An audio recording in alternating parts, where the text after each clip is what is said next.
Before a Broadway bow can take place, it's up to casting directors to find and enlist the best of the best for their job. In the new musical How to Dance in Ohio, 7 autistic actors will be making their Broadway debut.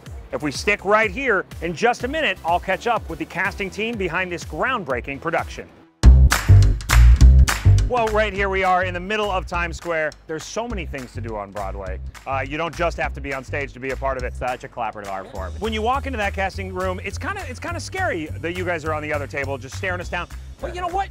What are you guys looking for? What is your vibe? What are you hoping to see each and every time somebody walks in the room? I mean, I'm just looking for like human beings who are people. I know it's very scary and it is this sort of job interview mentality, but ultimately like performers bring themselves into their roles. And so we want to see like who they are and do more than just the performance of it, but the human to human interaction. I think for so long it was about actors transforming themselves, becoming something they're not. But I think now storytelling has changed and the suspension of belief has changed, that now we're looking for people to actually sincerely and authentically share themselves with us, and we shape stories around them. And so actually I think How to Dance in Ohio is a really great example of a show that we've been able to do that really beautifully. Finding 7 autistic young people to play these 7 young people in this show, I mean, it seemed like a really hard quest at first, right. But once we actually began the search and auditioned thousands of people across the country, we really discovered that we're looking for folks to actually be themselves, to bring themselves to the material, and they shape the story around them. So these 7, their DNA is in the story that we're telling, which as casting director is the coolest thing, but also a really frightening thing when it comes time to replace them. Oh, and sure. we're looking for something very specific. All right, so now we kind of know what you're looking for, but what are you guys doing? You know, how long are you getting there before? How long are you staying after? What are you talking about behind the table? What's the day-to-day You of a want us to casting demystify director? What a casting director does? Yes, I want to It's so much more than just saying yes and no. That is for sure. There's no normal day in the life of a casting director. Some days we're taking meetings on brand new projects. Some days we're doing replacement castings for shows that we've worked on for years. Some days we're brainstorming star casting for a show that hasn't even seen the light of day yet. I mean, it really varies. It's not a boring job. Sure. And that's my favorite part of it.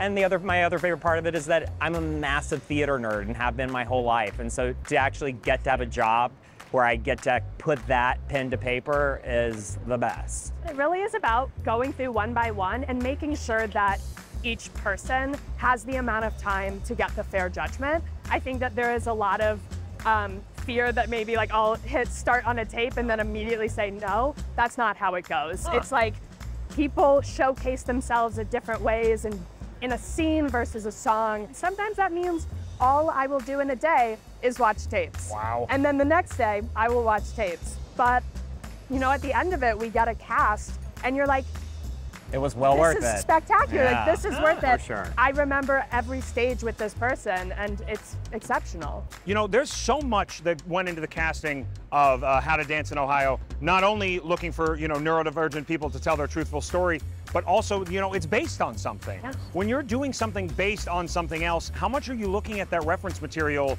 to tell the authentic stories of the people they're based upon? From the get-go when we were on this project, they were like, check out the documentary. I had never seen it, and so the very first thing I did was be like, okay, time to sit down. Yeah. From there, you know, the creative team, they have done so much work with like the real people who we are representing in our show. But as we also say in the show, like, this is a dramatization. So much of these roles, they are real people, and they also are the actors we've cast. And that it is this union of both.